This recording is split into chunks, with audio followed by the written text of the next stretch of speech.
श्री हरदास दुर्गा सप्तशती का 10वां अध्याय शुंभवध। ऋषि कहते हैं, राजन, अपने प्राणों के समान प्यारे भाई निशुंभ को मारा गया देख तथा सारी सेना का संहार होता जान शुंभ ने कुपित होकर कहा, दुष्ट दुर्गे, तू बल के अभिमान में आकर झूठ मूठ का घमंड न दिखा। तू बड़ी मानिनी बनी हुई है, किंतु दूसरी स्त्रियों के बल का सहारा लेकर लड़ती है। देवी बोली, ओ दुष्ट, मैं अकेली ही हूँ, इस संसार में मेरे सिवा दूसरी कौन है? देख, ये मेरी ही विभूतियां हैं, अंततः मुझ में ही प्रवेश कर रही हैं। तदंतर ब्राह्मणी आदि समस्त देवियां अंबिका देवी के शरीर में लीन हो गईं। उस समय केवल अंबिका देवी ही रह गईं। देवी बोली, मैं अपनी ऐश्वर्य शक्ति से अनेक रूपों में यहाँ उपस्थित हुई थी, उन सब रूपों को मैंने समेट लिया है। अब अकेली ही युद्ध में खड़ी हूँ, तुम भी स्थिर हो जाओ। ऋषि कहते हैं, तदंतर देवी और शुंभ दोनों में सब देवताओं तथा दानवों के देखते देखते भयंकर युद्ध छिड़ गया। बाणों की वर्षा तथा तीखे शस्त्रों का दारुण अस्त्रों के प्रहार के कारण उन दोनों का युद्ध सब लोगों के लिए बड़ा भयानक प्रतीत हुआ। उस समय अंबिका देवी ने जो सैकड़ों दिव्य अस्त्र छोड़े, उन्हें दैत्यराज शुंभ ने उनके निवारक अस्त्रों द्वारा काट डाला।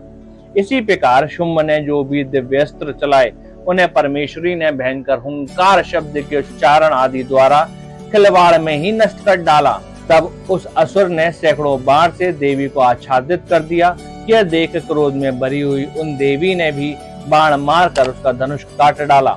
धनुष कट जाने पर भी दैत्यराज शक्ति हाथ में ले ली, किंतु देवी ने चक्र से उसके हाथ की शक्तियों को भी काट गिराया। तत्पश्चात दैत्यों के स्वामी शुंभ ने जो 100 चांद वाली चमकती हुई ढाल और तलवार हाथ में ले उस समय देवी पर धावा किया। उसे आते ही चंडिका ने अपने धनुष से छोड़े हुए तीखे बाणों द्वारा उसकी सूर्य किरणों के समान उज्जवल ढाल और तलवार को तुरंत काट दिया। फिर उस दैत्य के घोड़े और सारथी मारे गए।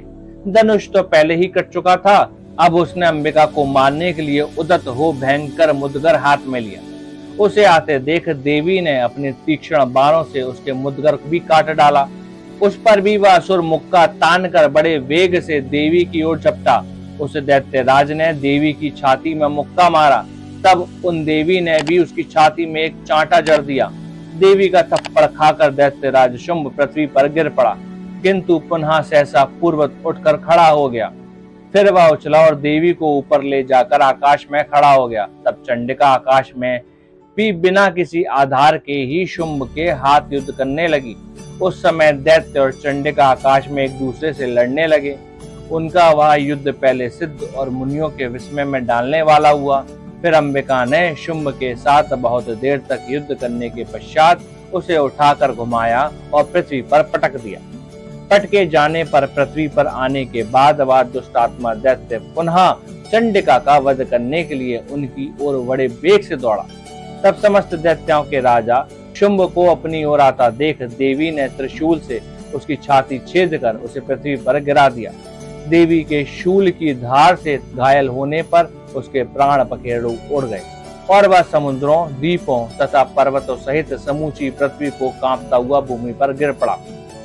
तदंतर उस दुरात्मा के मारे जाने पर संपूर्ण जगत प्रसन्न व पूर्ण स्वस्थ हो गया तथा आकाश स्वच्छ दिखाई देने लगा। पहले जो उत्पात सूचक मेघ और उल्कापात होते थे, अब वह शांत हो गए तथा उस दैत्य के मारे जाने पर नदियां भी ठीक मार्ग से बहने लगी।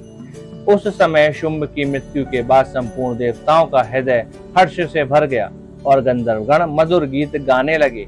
दूसरे गंधर्व बाजे बजाने लगे और अप्सराएं नाचने लगी। पवित्र वायु बहने लगी। सूर्य की प्रभा उत्तम हो गई।